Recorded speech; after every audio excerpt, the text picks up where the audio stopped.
Rifle brass prep, right now on Pirate Firearms and Reloading.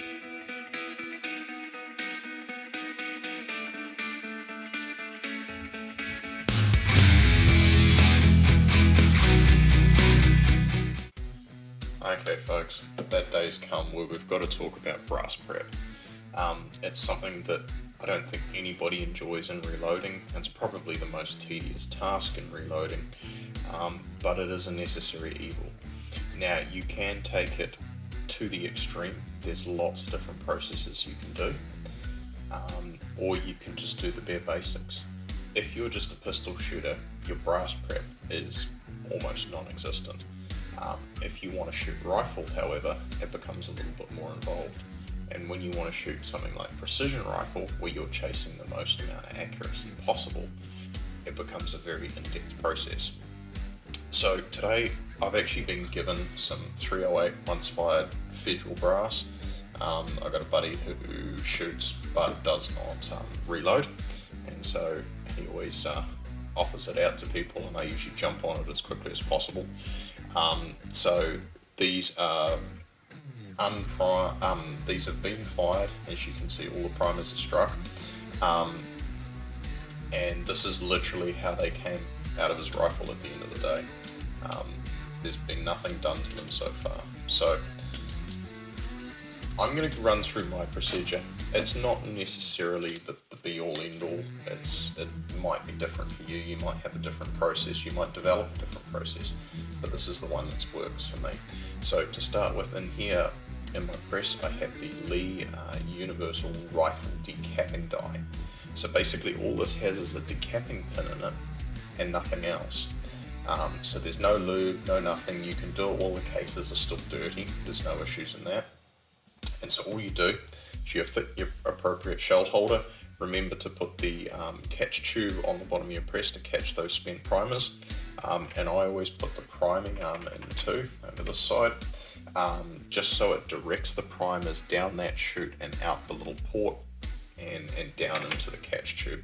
And I've just got the little bung on the end of the catch tube that comes with the press. So push it in the shell holder like you normally would. You raise the ram to the top and the primer simply just drops out. It's that quick and it's that easy. Now you can see that nice dirty primer pocket, which we're going to need to attend to. So I'm just going to do 5 for you today, just so I don't bore everyone to death here. Like I said, there's nothing really exciting about brass prep.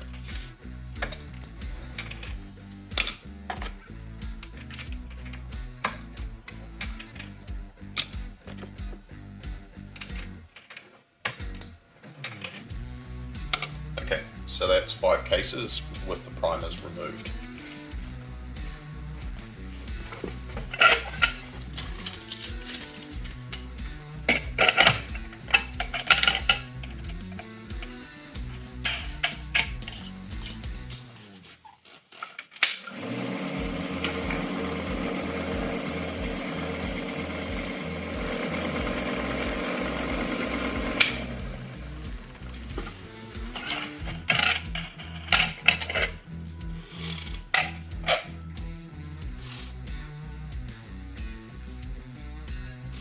Alright, so once you've got your brass out of the tumbler, there's a few more steps you need to do.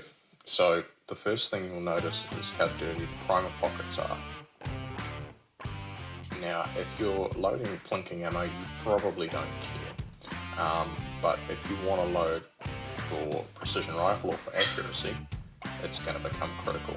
So what I like to do is I use the Lyman case prep center. You can do this by hand. There's lots of hand tools available out there. So Lee makes one which simply looks like this, and basically on one end it's got a large primer pocket cleaning tool, and on the other end it's got a small.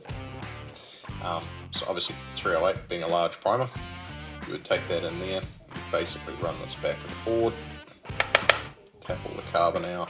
You kind of see it's cleaning up. It's not great, it's not doing a fantastic job, but it's getting the worst of the carbon out. It still doesn't look very pretty. So what I like to use is the primer pocket depth cutter or uniformer or whatever you like to call it. So this little guy obviously has teeth on him, and he's got the shoulder around the edge here, so you can't cut the primer pocket too deep. It also turns out these are very good for cleaning out the primer pockets. So on this once fire brass, it'll cut some of the brass away as well, but then on subsequent reloadings, when I come to clean it, it will just be scraping the carbon out. The other thing, because these are federal cases, these are actually crimped primers. So I don't know if the camera is going to pick this up, but there's a little secondary ring around where the primer sits. Very hard to tell on this one. And that crimps the primer in paste. This is mainly done for like military type brass, where it might be used in a machine gun. Obviously you don't want a primer falling out in the middle of the action cycling and jamming up the works. So they crimp the primers in place. Now you've got to get rid of that crimp as well. So that's where this guy comes in. So there's two ways to get rid of a crimp. You can either use a swaging tool, which has a little mandrel. You push it into the primer pocket, and then it basically forces the brass back out. This is actually a primer pocket reamer, and so as you can see, it's got a little two-step system in it, and basically it puts a nice chamfer on the edge of the brass, which I quite like because it makes seating that primer very easy next time. So what we're going to do, put those both in there. We'll just turn the center on, and we'll make sure these are tight. And the other thing I've got over here is a neck brush. So these are 832 threaded, so any like standard 30 cal cleaning brush is obviously going to screw in here perfectly, and that allows you to do the neck, right? So I'm going to start by cutting the primer pocket to depth. Remember with this, it's pretty hard to mess it up because of that shoulder. So particularly when it's once fire brass, I like to give it 2 goes, just to make sure I'm getting it. And now if you look at that primer pocket, it's all nice and shiny, and it's been cut to depth.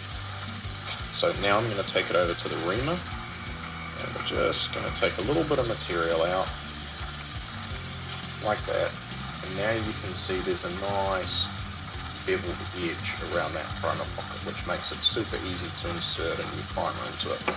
So I'm just going to run through and do all these cases.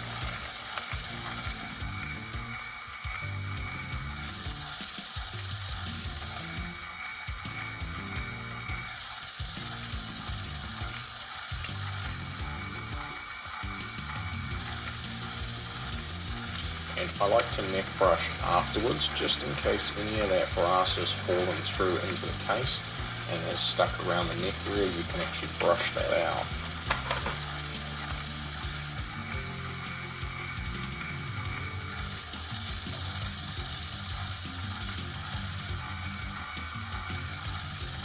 So just do as much as you need. You don't need to go too major with it.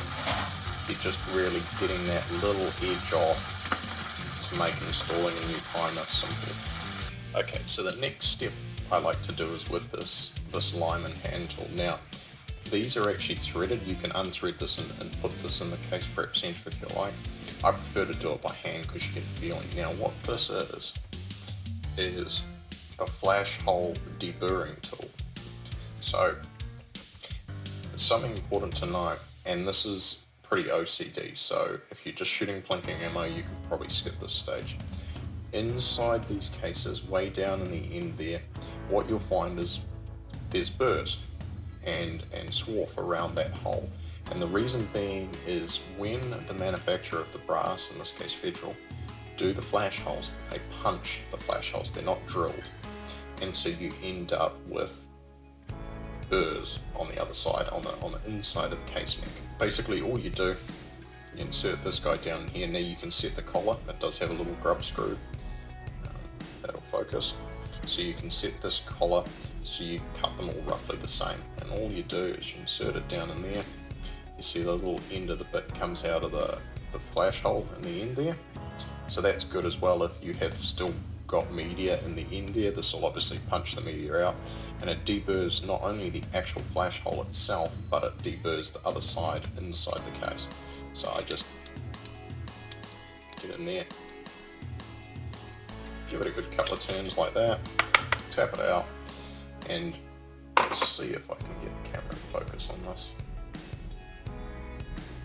Maybe not. But it puts a nice bevel, similar to what you're putting on the outside of that primer pocket, but on the inside on the flash hole, which means that flash is going to come up and hit all the powder in an even fashion. I'll just try on this camera because this camera might pick it up a bit better. Maybe not. You can see it's all nice and shiny around that flash hole. That's because the burr's been taken off. So I'll just run through quickly into all this brass. Alright, so I realised very quickly that this video was becoming quite long and a little bit boring, so I'm going to cut it into two pieces. So that first stage that you've just watched now covers the bulk of the brass prep. In the next episode, what I'll do is I'll cover resizing and trimming your brass, which are pretty much the last two processes you've got to do for reloading. And if you're a plinker, they are the two processes that are basically mandatory. You can get away with skipping most of the stuff in this video unless you're shooting precision rifle or you're chasing that tiny little bit of extra accuracy. But the next episode will cover just the core essentials, which is resizing and trimming your brass. Thanks for watching. Don't forget to like, share and subscribe. I release new videos every Friday, so hit that notifications bell so you don't miss out on anything. See you in the next one.